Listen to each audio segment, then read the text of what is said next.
Greek island holidays. Can I help you? Yes, I hope so. I have a friend who's just come back from Corfu, and she's recommended some apartments in Arelis. She thought they might be on your list. Arelis. Let me see. Can you give me the names? Yes, the first's Rose Garden Apartments. I'd like to go with another friend in the last week of October. Well, we've got a lovely studio flat available at that time. I'm sure you'd enjoy the entertainment program there too, with Greek dancing in the restaurant. The entertainment program offers Greek dancing, so Greek dancing has been written in the space. Now we shall begin. You should answer the questions as you listen, because you will not hear the recording a second time. Listen carefully and answer questions 1 to 5. Greek island holidays. Can I help you? Yes, I hope so.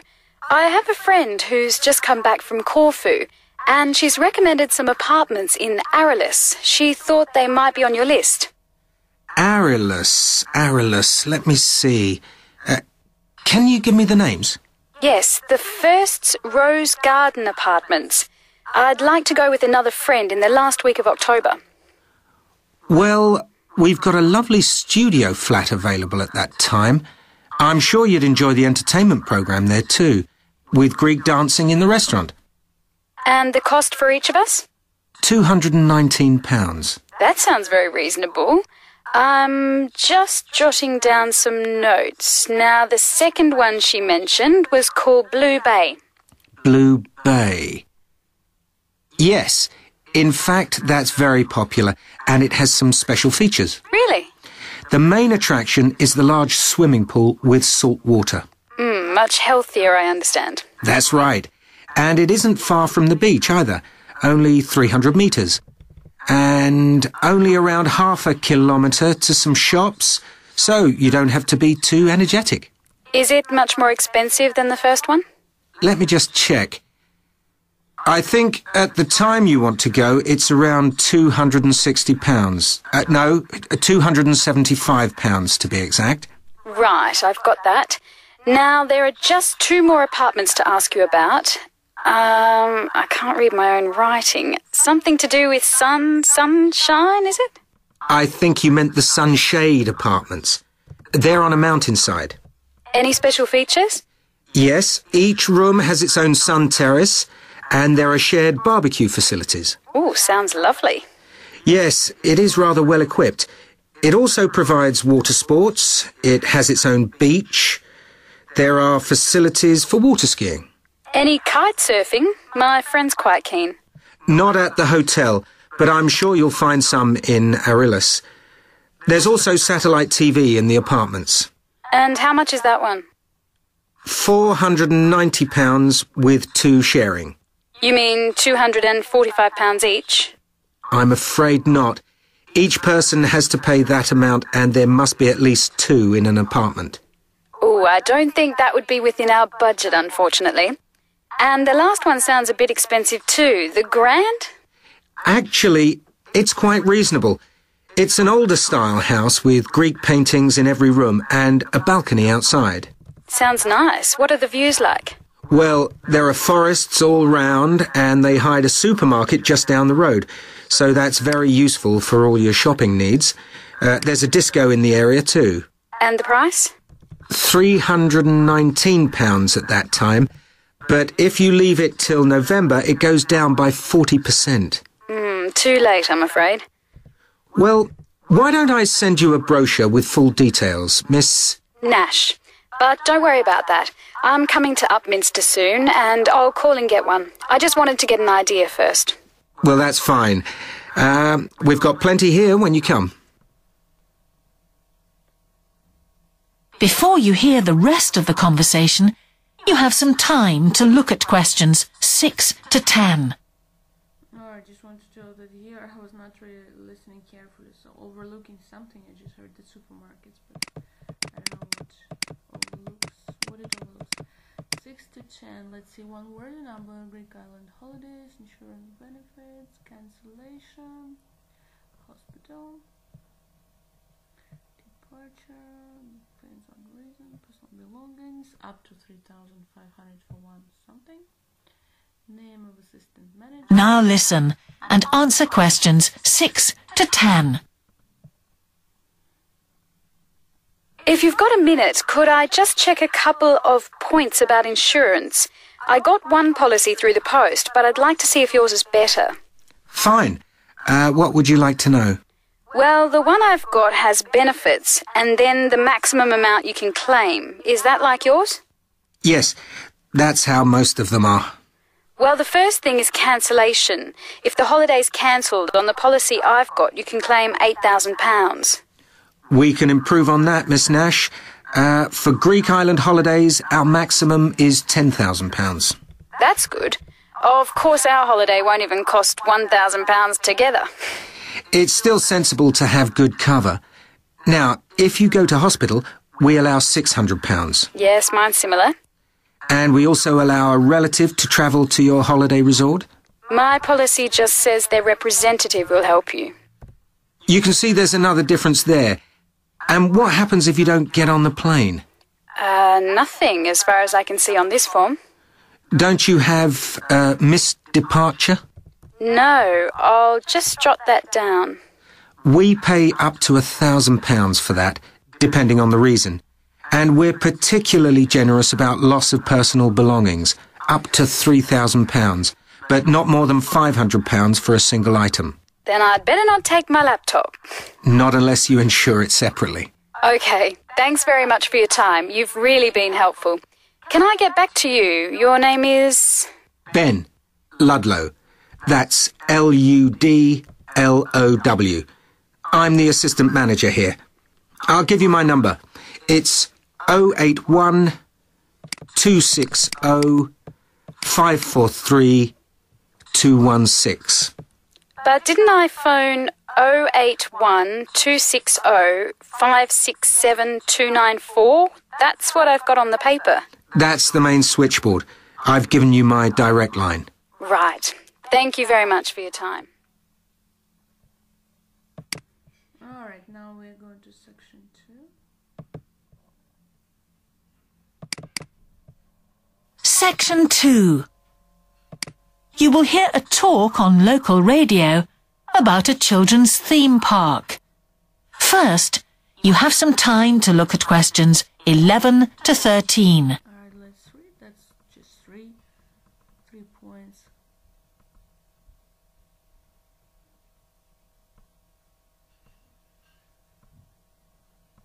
Alright. Looks like it's not going to be difficult, but we'll see. The main thing is to be attentive. And what is it? Just Now listen carefully and answer questions 11 to 13. For the second in our series about locally run businesses, we meet Simon Winridge, co-founder of the hugely successful Winridge Forest Railway Park. Welcome, Simon. Now, perhaps you can begin by telling us a little bit about how it all started. Well, during the 1970s, my wife Liz and I had just acquired 80 acres of sheep farming land, and we decided to settle down and have children. Pretty soon we had a daughter, Sarah, and a son, Duncan. The place was wonderful for the kids. They particularly loved trains and gradually built up an enormous network of miniature railway track. I began to develop larger-scale models of locomotives, but we didn't think anything more of it until I went on a trip to a theme park near Birmingham and decided we could do a much better job. So we set up a small one ourselves, based on the miniature railway, and we opened to the public for just a month that year, 1984, in July, our driest month, because our children said they didn't want our guests to have a miserable wet visit. I dealt with park business and Liz carried on with the farm work. It soon became clear that we were onto a winner. We began to extend the railway track and lay it among more interesting landscape by planting trees, which in turn attracted more wildlife. and by making cuttings through the rock. Nowadays, we're open all year round, and we're pleased to say that Wimridge is one of the most popular visitor attractions in the area, with 50,000 visitors a year. 1.5 million people have been through our doors since we opened. Before you hear the rest of the talk, you have some time to look at questions 14 to 20. Alright, 14 to 20. Let's read. What is current main area of work?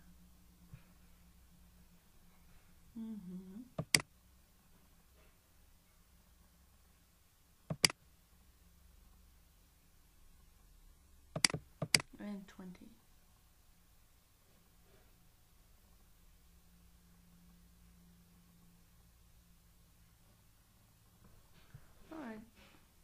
Looks like Now listen and answer questions 14 to 20. All these visitors mean we have had to expand our operation, and it's now a truly family concern. I'm near to retirement age, so I only concern myself with looking after the mechanical side of things, keeping the trains going. Liz now devotes all her energies to recruiting and supporting the large squadron of workers, which keep the place running smoothly. We're really pleased that, after some years away teaching, Sarah has now returned to the park and makes sure the visitors are kept fed and watered, which keeps her pretty busy, as you can imagine. Our son Duncan has been a stalwart of the park for the last 10 years, taking over from me in the area of construction. And I'll say a little bit more about that in a moment. And his new wife, Judith, has also joined the team in charge of retail. That's becoming a tremendous growth area for us. A lot of people want to buy souvenirs. So have you finished your development of the site for the moment? Not at all. We're constantly looking for ways to offer more to our visitors.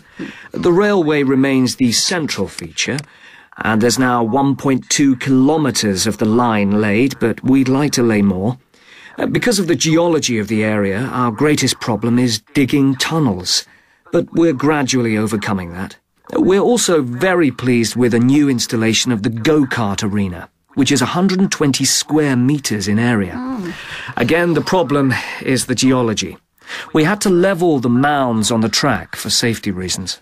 We wanted to enable 5 to 12-year-olds to use the go-karts. And the main attraction here is the Formula One kart. We've known fights to break out over who gets it. And then, finally, to our most recent development, which is the landscape swimming pool. Okay. That is the end of section 2. You now have half a minute to check your answers. Okay, 14, when he was talking about himself, something like he was talking about engine maintenance probably, some technical things, so that was C. I was not really listening. So let's put it E. And here I also missed this target age group here. Not sure, but I don't know, let's try. Oh. Now turn to section 3. Let's go to section 3. Section 3. You will hear a geography student called Caroline discussing her dissertation with her tutor. First, you have some time to look at questions 21 to 23. That's not too bad. Topics, strengths, and weaknesses. Shouldn't be difficult here. Looks like it. Now listen carefully and answer questions 21 to 23. Ah, Caroline. Come on in, sit down. Thanks. So how's the dissertation planning going? Well, Dr. Shulman, I'm still having a lot of trouble deciding on a title. Well, that's perfectly normal at this stage. And this is what your tutorials will help you to do. Right. What we'll do is jot down some points that might help you in your decision. First of all, you have chosen your general topic area, haven't you? Yes, It's the fishing industry. Oh, yes, that was one of the areas you mentioned. Now, what aspects of the course are you good at? Well, I think I'm coping well with statistics, and I'm never bored by it. Good. Anything else? Well, I found computer modelling fascinating. I have no problem following what's being taught, whereas quite a few of my classmates find it difficult. Well, that's very good. Do you think these might be areas you could bring into your dissertation? Oh, yes, if possible. It's just that I'm having difficulty thinking how I can do that. You see, I feel I don't have sufficient background information. I see. Well, do you take notes? I'm very weak at note-taking. My teachers always used to say that. Well, I think you really need to work on these weaknesses before you go any further. What do you suggest?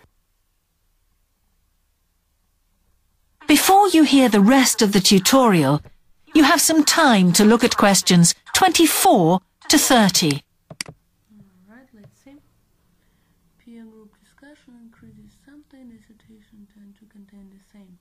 Use the surveys, provide structured program, limited something, consult study skills books. Can be two recommendations. And next tutorial. Now listen and answer questions 24 to 30. Alright, let's see. Well, I can go through the possible strategies with you and let you decide where to go from there. Okay, thanks.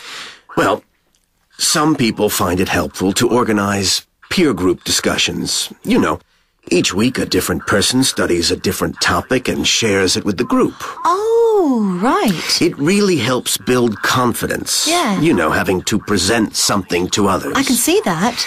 The drawback is that everyone in the group seems to share the same ideas.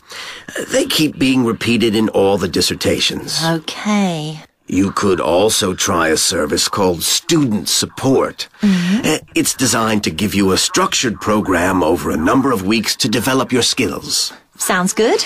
Yes. Unfortunately, there are only a few places. But it's worth looking into. Yes, of course.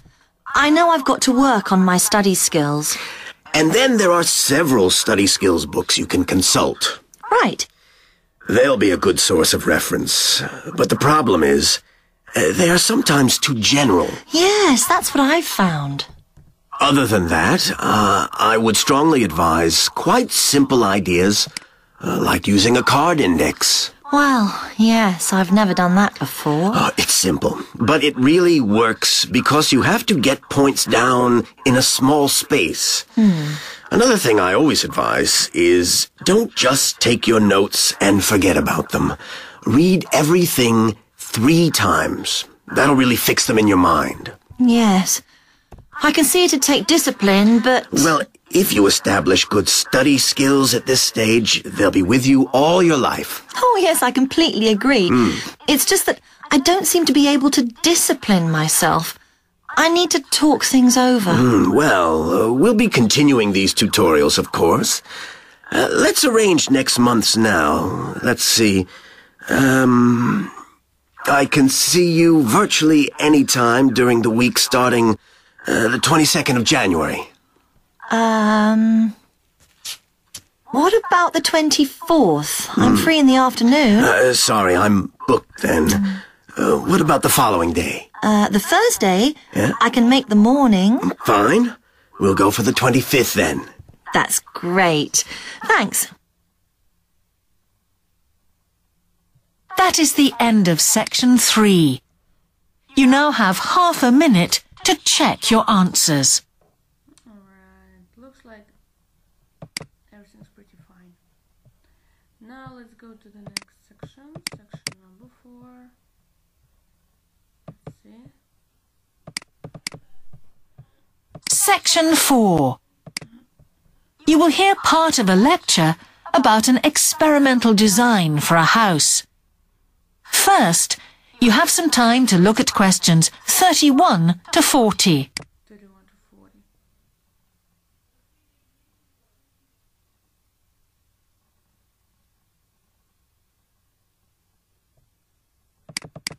And 40, let's see.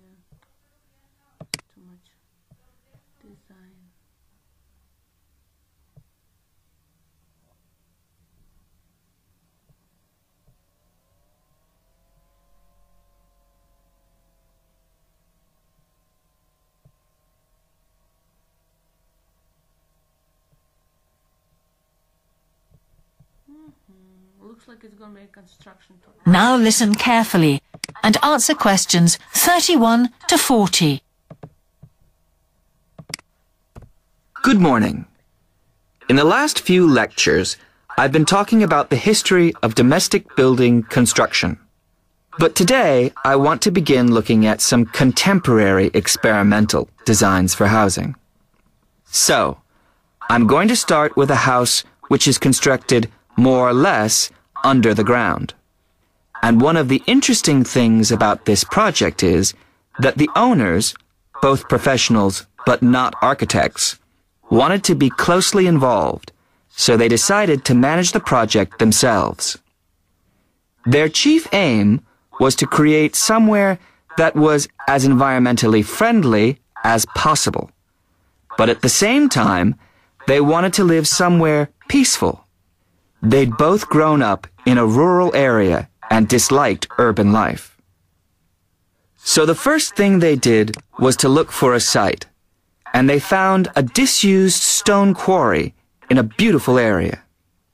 The price was relatively low, and they liked the idea of recycling the land, as it were. As it was, the quarry was an ugly blot on the landscape, and it wasn't productive any longer either. They consulted various architects and looked at a number of designs before finally deciding on one. As I've said, it was a design for a sort of underground house, and it was built into the earth itself, with 2 stories. The north, east, and west sides were set in the earth, and only the sloping south-facing side was exposed to the light.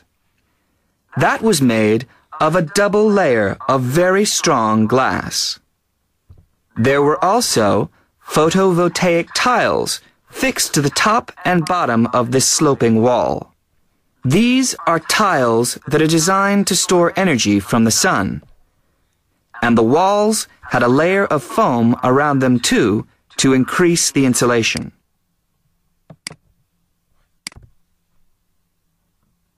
Now, what is of interest to us about this project is the features which make the building energy efficient.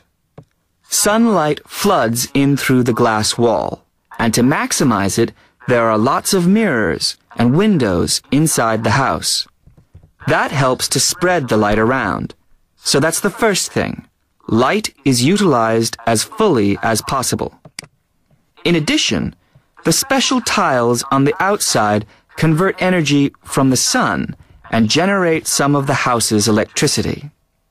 In fact, and it is possible that in future the house may even generate an electricity surplus, and that the owners will be able to sell some to the national grid.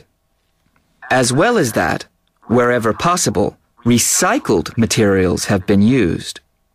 For example, the floors are made of reclaimed wood, and the owners haven't bought a single item of new furniture. They just kept what they already had. And then there's the system for dealing with the waste produced in the house. This is dealt with organically. It's purified by being filtered through reed beds, which have been planted for that purpose in the garden. So the occupants of the house won't pollute the land or use any damaging chemicals. It's true that the actual construction of the house was harmful to the environment, mainly because they had to use massive amounts of concrete, one of the biggest sources of carbon dioxide in manufacturing. And, as you know, this is very damaging to the environment. In total, the house construction has released 70 tons of carbon dioxide into the air. Now that's a frightening thought. However, once the initial debt has been cleared, and it's been calculated that this will only take 15 years, this underground house won't cost anything, environmentally I mean, because unlike ordinary houses, it is run in a way that is completely environmentally friendly. So, Eco-housing like this is likely to become much more... That is the end of section 4. You now have half a minute to check your answers. Alright, let's see here. I was a little bit confused. What is 32? What does speaker say about the site of the house? Stone was being constructed nearby. It was a completely unspoiled area.